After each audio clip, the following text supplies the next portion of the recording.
मोहतरम बुज़ुर्गों और दोस्तों, तक़वा इंसान की आखिरी मंजिल है। अल्लाह तबारक व तआला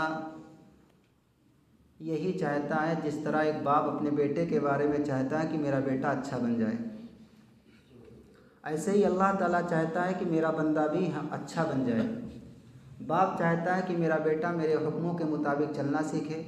अल्लाह रब्बुल इज़्ज़त भी चाहता है कि मेरा बंदा मेरे हुक्मों के मुताबिक चलना सीखे। तो अल्लाह तबारक व तआला ने फरमाया, और इंसान अल्लाह के हुक्मों के मुताबिक तभी चल सकता है जब उसके अंदर अल्लाह का खौफ हो।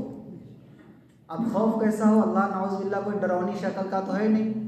जैसे एक बेटे को बाप से खौफ होता है मोहब्बत का, ऐसे ही इंसान को अल्लाह से मोहब्बत का खौफ होना चाहिए।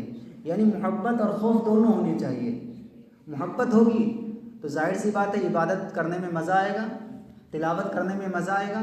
हमारे अकाबरीन के बारे में देखिए कि उन्होंने रमज़ानुल मुबारक के महीने में जो है 63 कुरान शरीफ मुकम्मल किए। उन्हें अल्लाह से मोहब्बत थी। ये नहीं कहते कि हमें आपको भी अल्लाह से मोहब्बत है, लेकिन अभी मोहब्बत के उस दर्जे तक नहीं पहुँचे जो हमें पूरी रात अपने सामने खड़ा कर सके।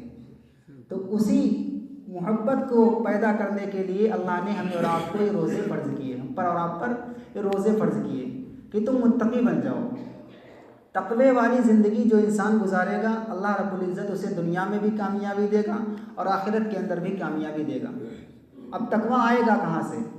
तो कुरान ने उसका एक फार्मूला भी बताया। क्या फरमाया? या अय्युहल्लज़ीना आमनुत्तक़ुल्लाह, कि ऐ ईमान वालों अल्लाह से डरो, अल्लाह से डरो। तक़वा आएगा कहाँ से? फरमाया वकूनू मअस सादिक़ीन, अच्छे लोगों के साथ रहा करो। जैसी सोहबत होगी वैसे तुम्हारे ऊपर असरात भी आएंगे।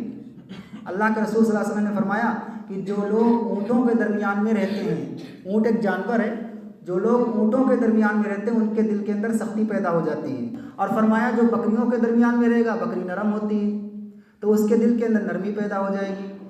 अंदाज़ा लगाइए कि एक इंसान जानवरों के बीच में रहे, उसका असर पड़ता है। तो अगर हम अल्लाह वाले की सोहबत में रहे तो क्या असर नहीं पड़ेगा? बिलाशुबा असर पड़ेगा। जैसी सोहबत होगी वैसे ही उसके असरात आएंगे। आप उसका अंदाज़ा लगा सकते हैं कि एक छोटा मासूम सा बच्चा होता है जिसकी उम्र 5-6 साल 8 साल होती है, उसको पूरी अजान याद होती है, पूरी तकबीर याद होती है और तलफ़्फ़ुज़ के साथ याद होती है। और एक वो होता है जिसकी उम्र अच्छी खासी माशाअल्लाह, लेकिन उसको ना जो है अजान आ रही है और ना उसको जो है तकबीर आ रही है। ये क्यों है भाई? इसलिए कि वो बच्चा एक आलिम साहब की सोहबत में रहा है, वो बच्चा मदरसे की सोहबत में गया है, वो बच्चा मुफ्तियान किराम की सोहबत में रहा है।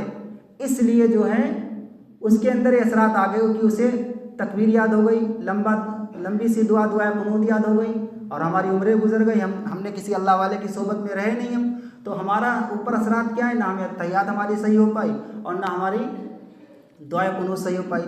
तो इसलिए अल्लाह रब्बुल इज़्ज़त ने फरमाया कि या अय्युहल्लज़ीना आमनुत्तक़ुल्लाह वकूनू मअस सादिक़ीन, कि ईमान वालों अल्लाह से डरो और नेक लोगों के साथ रहा करो, नेक लोगों के साथ रहा करो।